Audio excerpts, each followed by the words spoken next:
জীবনে প্রচুর সবজি খেতে হবে। এখন সবজি তো বিভিন্ন প্রকারের আছে, আমি বিভিন্নভাবে সবজি খাই, নিরামিষ বেশি খাই, কিন্তু চিংড়ি শুটকি যখন থাকে তখন চিংড়ি শুটকিটা আমার মানে অনেক ফেভারিট, অনেক অনেক অনেক পছন্দের জিনিস। আর আমি মধ্যে সিডেঙ্গে সিডেঙ্গার হুন ইসারা কিছু নবুঝে। আর চিংড়ি শুটকি এবার আরোগ্য জিনিস। এখন কি বললাম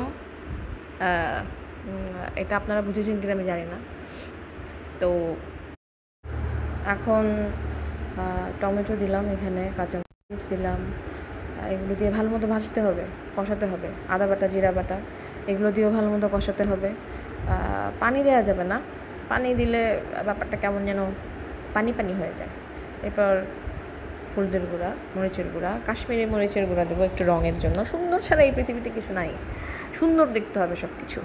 তো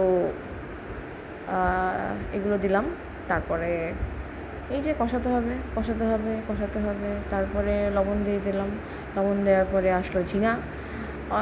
বেশি পানি দিতে হবে না, অল্প পানি দিলেই ঝিঙা থেকে পানি বের হয়ে যায় এমনিতেই অটোমেটিক্যালি। তো এই তো হয়ে গেল ঝিঙা দিয়ে চিংড়ি শুটকি, বেশি স্বাদ।